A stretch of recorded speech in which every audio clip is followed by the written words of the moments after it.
지치지 말고 보라 너희를 구원한 나를 너희를 치던 적은 어디 있느냐 너희를 억누르던 원수는 어디 있느냐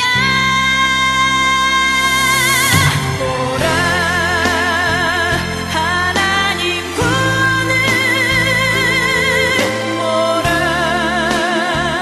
하나님 능력을 너희를 위해서 싸우시는 주의 손을 보라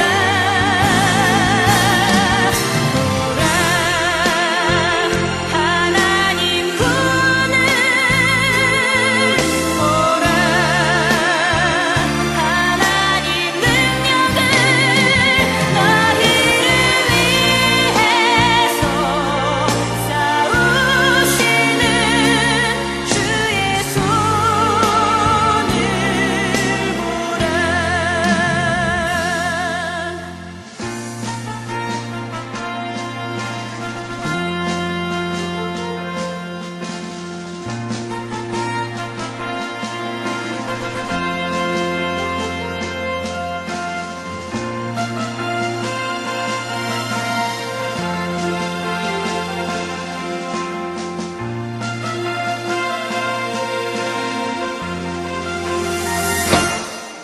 보라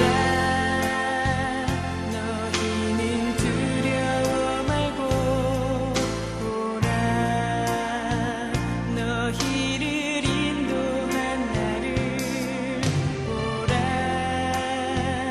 너희는 지치지 말고 보라 너희를 구원한 나를 너희를 치던 적은 어디 있느냐 너희를 억누르던 원수는 어디 있느냐 보라 하나님 구원을 보라 오늘 주시는 하나님의 말씀은 골로새서 3장 15절에서 17절까지 말씀입니다. 오늘 우리에게 주시는 하나님의 말씀은 골로새서 3장 15절에서 17절까지 말씀입니다. 그리스도의 평강이 너희 마음을 주장하게 하라. 너희는 평강을 위하여 한 몸으로 부르심을 받았나니 너희는 또한 감사하는 자가 되라. 그리스도의 말씀이 너희 속에 풍성히 거하여 모든 지혜로 피차 가르치며 권면하고 시와 찬송과 신령한 노래를 부르며 감사하는 마음으로 하나님을 찬양하고 또 무엇을 하든지 말이나 일이나 다 주 예수의 이름으로 하고 그를 힘입어 하나님 아버지께 감사하라. 아멘. 사랑하는 중계장로교회 성도 여러분들, 사랑한다는 이 말이 정말 뼈저리게 가슴에 와닿는 주일입니다. 저는 이렇게 혼자서 강대상에서 말씀을 선포하지만 여러분 한 자리 한 자리를 돌아보며 여러분이 그 자리에 앉아있는 모습을 또한 생각하며 또 이 자리에 하나님의 임재하심이 반드시 있음을 믿으며 말씀을 증거합니다. 오늘도 비록 녹음되어진 말씀을 우리가 듣고 있지만 말씀 가운데 하나님을 만나시고 또 각각에 있는 처소에서 말씀을 들을 때 성령의 충만함이 우리 가운데 임하기를 주님의 이름으로 간절히 축원합니다. 중계장로교회 성도 여러분들, 주님의 이름으로 먼저 사랑하며 문안드립니다. 우리 교회뿐 아니라 지금 한국 교회는 또한 전 세계는 코로나 바이러스 때문에 몇 주일째 교회에 모여서 예배드리지 못하고 있습니다. 오늘도 우리는 각자의 가정에서 예배를 드립니다. 방금 전에도 제가 문자를 드렸지만 간곡히 요청합니다. 예배를 범하지 마시기 바랍니다. 가정에서 혹은 홀로 있는 그곳에서 어떠한 일이 있어도 이 주의를 지키며 예배드릴 수 있기를 간절히 축원합니다. 이렇게 우리가 가정에서도 예배드리는 것이 축복이지만 다시 교회에 모여서 함께 마음껏 찬양하고 기도하고 예배하고 성도들과 함께 교제하는 날이 속히 오기를 간절히 바랍니다. 오늘 우리가 다들 어렵고 힘들지만 오늘 이 찬양으로 위로를 받기 원합니다. 보라, 너희는 두려워 말고, 보라, 너희를 인도한 나를, 보라, 너희는 지치지 말고, 보라, 너희를 구원한 나를, 너희를 치던 적은 어디 있느냐, 너희를 억누르던 원수는 어디 있느냐, 보라, 하나님 구원을, 보라, 하나님 능력을 너희를 위해서 쌓으시는 주의 손을 보라, 보라, 하나님 구원을, 보라, 하나님 능력을 너희를 위해서 쌓으시는 주의 손을 보라. 그렇습니다. 이 시간 주님의 능력을 바라보시기 바랍니다. 하나님의 구원을 바라보시기 바랍니다. 나를 위해서 대신 싸우시는 주의 손을 바라보시며 각자 있는 곳에서 예배로 하나님께 영광 돌리는 저와 여러분들을 주님의 이름 안에 축원합니다. 우리를 향하신 하나님의 뜻은 그렇게 어려운 것이 아닙니다. 여러분을 향한 하나님의 뜻이 무엇입니까? 늘 강조했습니다. 데살로니가전서 5장 16절에서 18절 말씀, 항상 기뻐하라, 쉬지 말고 기도하라, 범사에 감사하라. 이것이 그리스도 예수 안에서 너를 향하신 하나님의 뜻입니다. 이것은 변함이 없습니다. 하나님의 말씀은 진리입니다. 지금도 우리가 어려운 가운데 있지만, 힘든 가운데 있지만 하나님의 뜻은 변함이 없습니다. 항상 기뻐하는 것, 쉬지 말고 기도하는 것, 범사에 감사하는 것. 여러분들, 이것이 하나님의 뜻인데 그러려면 먼저 기도를 게을리해서는 안 됩니다. 지금 우리가 해야 될 가장 시급한 것, 가장 급한 것, 가장 중요한 것은 염려하는 거 아닙니다. 걱정하며 근심하는 거 아닙니다. 우리가 해야 할 일은 저와 여러분들이 기도하는 기도의 사람, 회개하는 회개의 사람들이 되어야 함을 잊지 마시기 바랍니다. 중계장로교회 성도 여러분들, 우리를 향한 하나님의 뜻은 하나님의 자녀인 여러분들이 기쁘게 사는 것입니다. 감사하며 사는 것입니다. 행복하게 사는 것입니다. 그런데 왜 우리는 믿지 않는 사람들도 아닌데 예수님을 믿고 또한 그리스도인이 되었음에도 불구하고 왜 우리는 기쁘고 감사하고 행복하게 살지 못할까요? 이유는 간단합니다. 내 방식대로 살기 때문에 그렇습니다. 하나님의 방식대로 살지 않기 때문에 그렇습니다. 기뻐하고 또 기도하면서 감사하고 행복하게 살아가려면 하나님의 삶의 방식을 따라야 하는데, 하나님의 삶의 방식이 무엇입니까? 오늘 여러분들 가정예배를 통해서 골로새서 1장부터 4장까지 읽었을 텐데, 하나님의 삶의 방식이 골로새서에 너무나 잘 나와 있습니다. 그 중에 3장 말씀 보게 되면 1절부터 4절까지 말씀입니다. 그러므로 너희가 그리스도와 함께 다시 살리심을 받았으면 위의 것을 찾으라.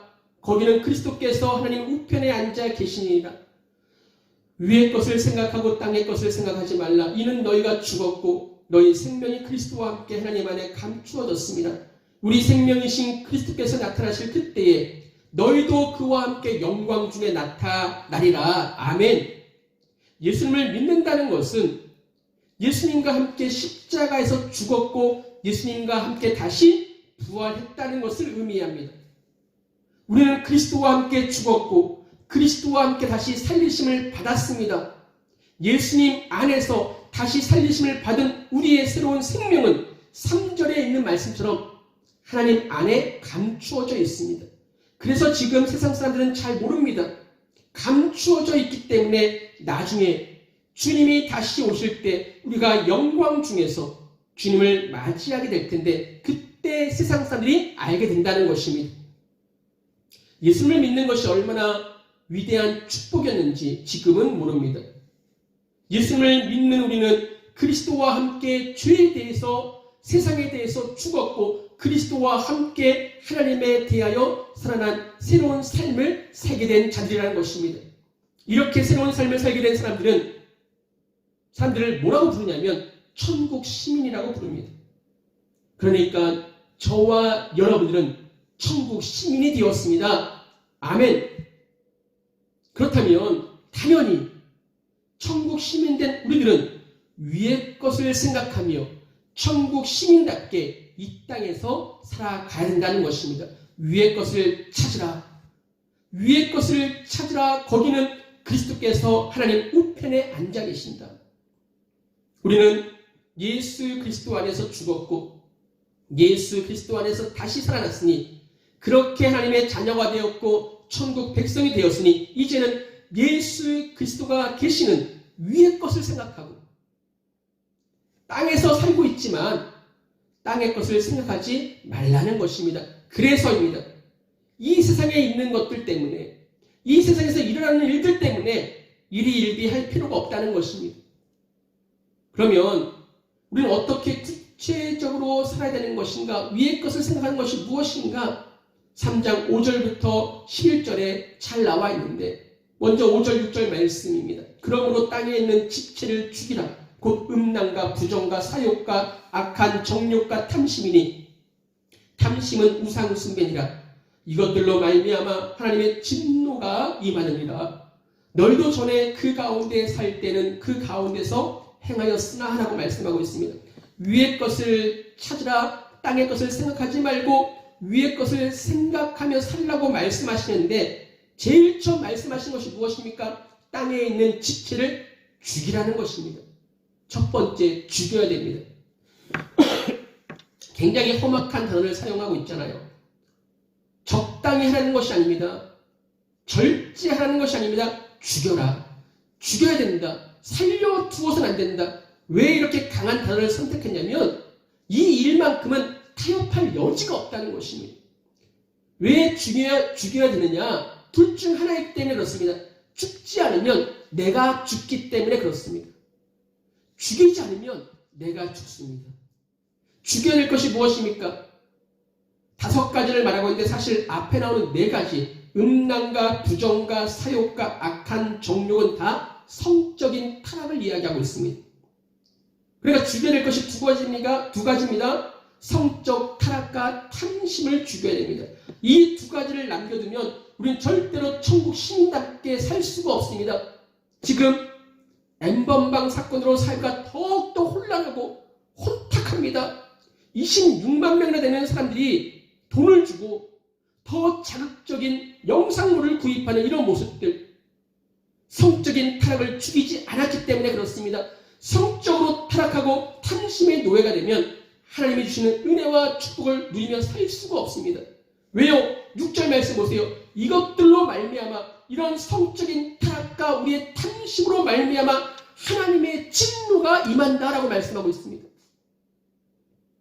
그리스도인들이 저와 여러분들이 무너지는 것은 딱 이 2가지입니다. 성적인 타락과 그리고 탐욕입니다.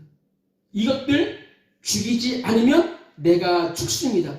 그래서입니다. 우리는 매일같이 회개하고 성령 안에서 이것들을 죽여야 됩니다. 성적인 타락과 탐심의 마음들을 죽여야 됩니다. 왜요? 왜 죽여야 되냐고요? 다시 한번 강조하지만 성적인 타락과 탐심을 죽이지 않으면 내가 죽습니다. 내가 죽습니다. 이 죽음은 영원한 사망을 이야기하는 것입니다. 그래서입니다. 천국 백성이 된 저와 여러분들은 주님 앞에 설 때까지 성적인 타락과 탐욕을 죽이고 우리가 살아나기를 주님의 이름으로 간절히 축원합니다. 죽이지 않으면 하나님의 진노가 임합니다. 여러분, 지금 전 세계가 코로나19로 인해서 사망자가 속출하고 있습니다. 다른 것도 아닌 이 전염병으로 이렇게 많은 사람들이 죽을 거라고 생각이나 했습니까? 나는 괜찮은데, 나는 안 걸렸는데, 아닙니다. 저와 여러분들도 지금도 전염병에 노출되어 있고 우리의 생명은 언제 끝날지 알 수가 없습니다. 그래서입니다. 날마다 이 성적인 타락과 탐욕을 죽이며 오직 우리 주님을 바라보며 살아야 됩니다. 이 땅에서 천년만년 사는 거 아닙니다. 그러니 죽일 것을 죽이십시오. 성적인 타락과 탐심 말이에요. 탐심은 더 가지려고 하는 욕망입니다. 만족할 줄 모릅니다. 끊임없이 물질적인 것과 세상적인 것들을 추구하는 마음, 탐심입니다. 탐심. 탐심은 우상 숭배입니다. 왜냐하면 하나님의 자리를 대체할 수 있기 때문에 그렇습니다. 그 다음 벗어버릴 것이 있습니다. 8절, 9절 말씀 보시게 되면 이렇게 우리에게 말씀하십니다. 이제는 너희가 이 모든 것을 벗어버리라. 곧 분한과 노여움과 악의와 비방과 너희 입에 부끄러운 말이라. 너희가 서로 거짓말을 하지 말라. 옛사람과 그 행위를 벗어버리고. 벗어버리라, 이 말씀은 한 번으로 그치라는 말씀이 아닙니다. 현재 진행형입니다. 계속해서 벗어버리라는 것입니다. 우리가 한 번 분하고 한 번 노여움으로 끝나는 것이 아니잖아요. 계속 분하고 계속 노여워하고 계속 비방하고 우리의 부끄러운 말을 하고 거짓말을 하고 이런 것들을 계속해서 한 번으로 벗은 것으로 만족하지 말고 계속 벗으라는 것입니다. 우리는 계속해서 세상에서 살기 때문에 이러한 제약된 것들이 독버섯처럼 계속 우리의 마음에 생깁니다. 그래서 계속해서 벗어버려야 됩니다. 또한 9절 10절 말씀을 통해서 옛사람과 그 행위를 벗어버리라고 말합니다. 새 옷을 입으려면 옛사람과 옛 행위들을 벗어버려야 됩니다. 하나님의 자녀가 된 우리는 옛사람과 함께 벗어버려야 합니다. 그리고 새 사람을 입어야 됩니다. 오직 예수 그리스도 안에서 새 사람으로 살아가시기를 주님의 이름으로 축원합니다. 그 다음 12절 말씀 보시죠. 그러므로 너희는 하나님의 택하사 거룩하고 사랑받는 자처럼 긍휼과 자비와 겸손과 온유와 오래 참음을 옷 입고 라고 말씀하십니다. 굉장히 중요한 세 가지의 우리의 신분이 나옵니다. 너희는 하나님이 택하사 거룩하고 사랑받는 자처럼 하나님을 우리를 택하셨습니다. 우리는 그래서 거룩한 자들입니다. 우리는 하나님의 사랑을 받는 자들이 되었습니다. 저와 여러분은 하나님이 선택하셔서 하나님의 자녀가 되었습니다. 그래서 하나님이 구별해서 거룩하게 만드셨습니다. 그리고 하나님이 우리를 사랑하십니다.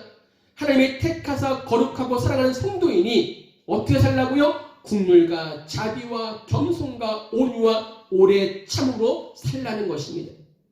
그런데 오늘 말씀을 자세히 보면 이 모든 것들, 긍휼과 자비, 겸손, 온유, 오래 참음의 옷을 입은 분이 계시잖아요. 그분이 누구십니까? 예수님이십니다. 그러니 긍휼과 자비와 겸손과 온유와 오래 참음의 옷을 입으라는 것은 예수님의 옷을 입으라는 것입니다. 예수님처럼 예수님을 본받아 예수님을 닮은 삶을 살라는 것입니다. 더 있습니다. 13절 말씀 보게 되면 누가 누구에게 불만이 있거든 서로 용납하여 피차 용서하되 주께서 너희를 용서하신 것 같이 너희도 그리하고 이 모든 것 위에 사랑을 더하라. 이는 온전하게 매는 띠니라. 두 가지 기억하십시오. 첫 번째, 서로 용납하라.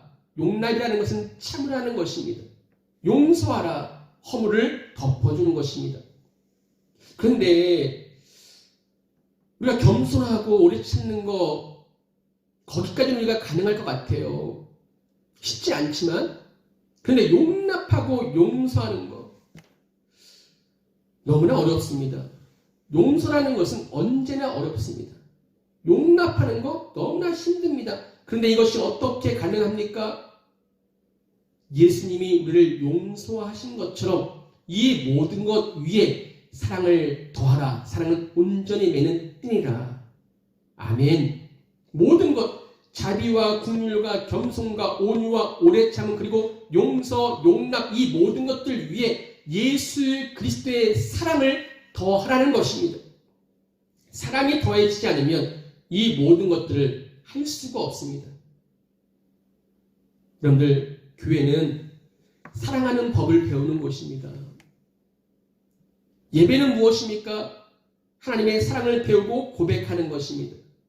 함께 우리가 성도를 예배드린 후에 함께 교제하는 것은 무엇입니까? 이웃 사랑을 배우고 교제하는 것입니다. 선교와 구제와 봉사는 그 사랑을 확대시켜가는 것, 이 모든 것들이 다 사랑입니다. 사랑이 없는 예배, 사랑이 없는 찬송, 사랑이 없는 교제, 사랑이 없는 설교 아무짝에도 쓸모가 없습니다. 저와 여러분의 가정이, 우리 교회가, 우리가 행하는 모든 일들 위해 사랑이 더해지기를 주님의 이름으로 간절히 축원합니다. 말씀을 정리하죠. 인생을 살다 보면 적당히 해도 되는 것이 있습니다. 입는 것, 먹는 것 적당하면 됩니다. 그런데 탁월해야 할 것이 있습니다. 우리가 무엇이 탁월해야 될까요? 사랑하는 것입니다. 사랑하는 것. 그런데 정말 나를 비방하고 힘들게 하고 불평과 불만이 생기게 하는 이웃들에게, 사람들에게 용납하고 용서하면서 예수님의 사랑을 실천하는 건 너무나 어렵습니다. 아니, 내 입으로는 불가능합니다. 여러분 할 수 있겠습니까? 내가 아무리 믿음의 사람이라고 이야기한다고 할지라도, 내가 아무리 목사이고 장로이고 권사라고 할지라도 나를 정말 힘들게 하고 나를 비방하고 정말 그 사람만 보면 불만이 생기는 그 사람을 용납하고 용서하며 예수 그리스도의 사랑을 실천하는 것 너무나 어렵습니다. 그래서입니다. 기도부터 시작하시기 바랍니다. 쉬지 말고 기도하라. 항상 기뻐하라와 범사에 감사라는 양쪽에서 이 기도가 잡고 있어야 됩니다. 기도가 잡혀야지만 기뻐할 수 있고 감사할 수 있게 되는 것입니다. 너무너무 힘들게 하는 사람이 있습니다. 어떻게 용납하고 용서할 수 있을까요? 기도하면 됩니다. 기도하기 시작하면 정말 이해하기 어렵고 너무너무 싫었던 사람이 어느 순간부터 내 마음속에 이해가 되고 긍휼히 여기는 마음이 생기게 됩니다. 기도하게 되면 정말 하나님 앞에 억울하고 분하고 너무너무 손했던 일들을 고백하면 감사하게 됩니다. 그래서입니다. 기도로부터 시작해서 항상 기뻐하고 범사에 감사할 수 있는 저와 여러분에게를 주님의 이름으로 완전히 축원합니다. 나라를 위해서 기도하십시오. 가정을 위해서 기도하십시오. 성도 여러분들, 오늘도 모이지 못하고 이렇게 가정에서 예배드리지만 교회를 사랑하며 기억하며 기도하며 예배하시기 바랍니다. 다시 모이는 날 마음껏 찬송하고 예배하고 사랑으로 성도들을 섬기며 만날 수 있기를 기대하며 기도하시기 바랍니다. 정말로 코로나 바이러스로 일상이 막히고 무너지니 그 일상들이 너무나 그립습니다. 학교도 가지 못하고 밖에 나가는 것도 자유롭지 못하고 사람 만나는 것도 서로 피하고 있습니다. 예배도 마찬가지입니다. 교회에 모일 수 있을 때가 이렇게 귀한 줄 몰랐습니다. 이렇게 모이지 못하는 형편이 되고서야 모여서 예배드리는 것이 너무나 귀한 일이었구나, 복된 일이었구나를 알게 되었습니다. 여러분들 그때까지 가정 예배를 철저히 드리시기 바랍니다. 가정에서의 예배가 함께 모여서 드리는 예배보다는 초라할 것입니다. 그러나 하나님께서는 성도가 함께 모여서 드리는 예배도 받으시고 가정에서 드리는 예배도 받으시고 혹시 형편상 마음껏 찬송 못 부르고 홀로 눈물 흘리며 기도하는 그 예배도 하나님은 받으십니다. 교회에서 드리는 예배도 받으시지만 가정에서 각자 있는 곳에서 드리는 그 모든 예배를 우리 하나님은 받으십니다. 예배할 수 있을 때 최선을 다해 예배하시기 바랍니다. 찬송할 수 있을 때 힘을 다해 찬송하시기 바랍니다. 기도할 수 있을 때 힘써 기도하시기 바랍니다. 사랑할 수 있을 때 뜨겁게 사랑하시기 바랍니다. 나눌 수 있을 때 나누어 주시기 바랍니다. 도와줄 수 있을 때 도와주시기 바랍니다. 손을 잡아줄 수 있을 때 손을 잡아주시기 바랍니다. 가정에서, 일터에서, 삶의 현장에서 함께 모여 드리는 이 예배를 꼭 기억하시면서 다시 우리가 모이는 날 감격스럽게 예배하며 하나님을 섬깁시다. 다시 우리에게 함께 모여 마음껏 찬양하며 기도하며 말씀을 나눌 수 있는 날을 기대하며 하루하루 기도하시면서 더 감사하시고 더 소중하게 살아가시는 우리 모든 중계장로교회 성도들이 되기를 주님의 이름으로 간절히 축원합니다. 아멘.